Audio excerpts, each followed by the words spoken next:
Hey guys, আজি বনাম লাও লাও কাটি লৈছোঁ ফ্ৰেছ লাও হয় ঘৰৰে লাও কাটি লৈছোঁ চাই থাকক লাও আজি কিহেৰে সৈতে বনাম আৰু কি পদ্ধতিত বনাম চাই লওক ভিডিঅ'টো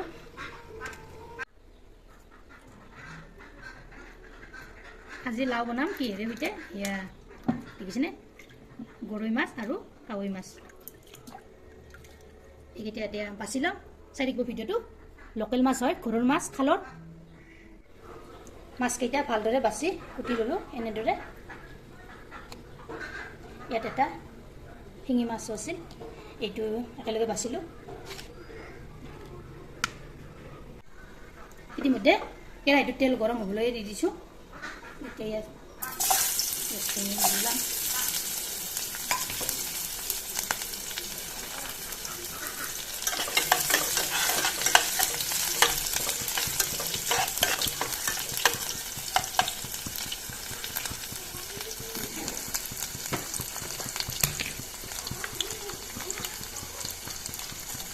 চামুচ পাঁচফোৰণ দি দিছোঁ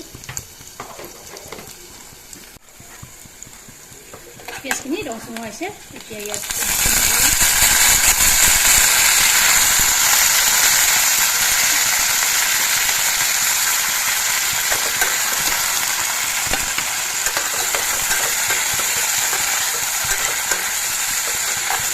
অলপ লৰাই দিলোঁ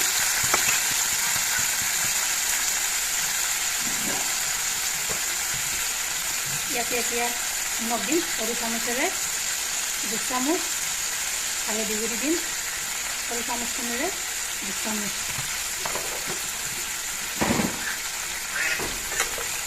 এইখিনি ইয়াতে লগাই দিম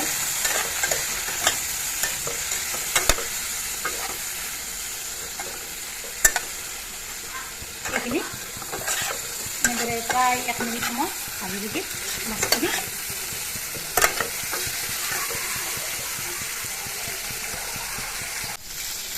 ইয়াতে এতিয়া ইয়াত আদা নহৰু আৰু জলকীয়া পিচি লৈছিলোঁ এচামুচ ইয়াতে দি দিলোঁ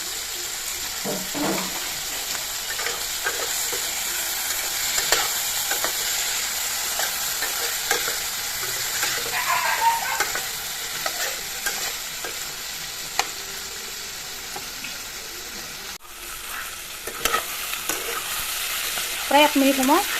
মাছখিনি ভজা হৈ গ'ল ইয়াতে এতিয়া পানী দি দিম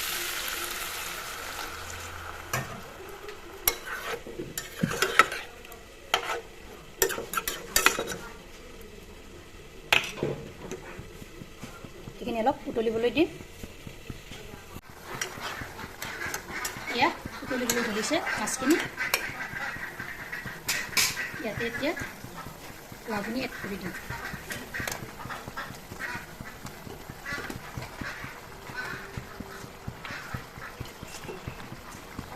এইটো সৰুৰে লাউ হয় সেইকাৰণে ডাঙৰ ডাঙৰকৈ দি দিছোঁ সিজি যাব ধুনীয়াকৈ বজাৰৰ পৰা আনিলেহে লাউটো নিসিজে এতিয়া দি থৈ দিলোঁ তাৰপিছত ঢাকনিখন মাৰি থৈ দি দিলোঁ এয়া ঢাকনিখন গুচাই দিলোঁ দেখিছেনে লাউখিনি কি ধুনীয়াকৈ সিজিছে দেখিছেনে চাওক কি বঢ়িয়া সিজিছে ধুনীয়াকৈ সিজি গৈছে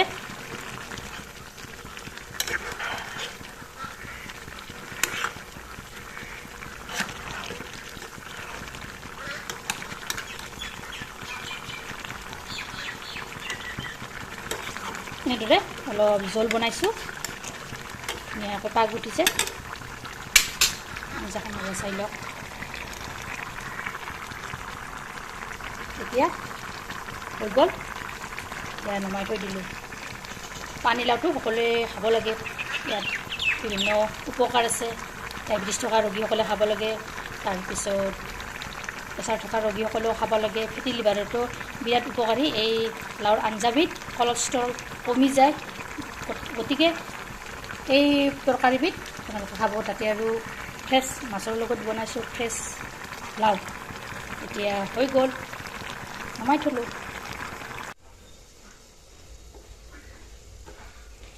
ইয়াতে সাৰ্ভ কৰি ল'লোঁ।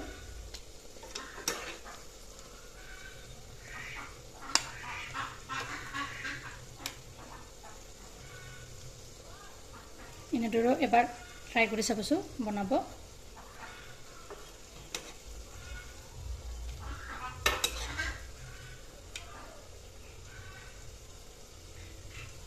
মাছখিনিও চাওকচোন কি ধুনীয়াকৈ ভাঙি যোৱা নাই।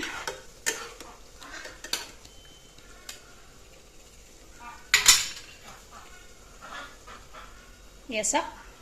লাও আৰু মাছৰ তৰকাৰীখন। ভিডিঅ'টো ভাল লাগিলে লাইক কৰিব, শ্বেয়াৰ কৰিব, কমেণ্ট কৰিব আৰু মোৰ চেনেল যদি নতুনকৈ আহিছে চেনেলটো ছাবস্ক্ৰাইব কৰিব, লগতে ফেচবুক পেজতো ফ'ল' কৰিব। ধন্যবাদ। জয় আই অসম।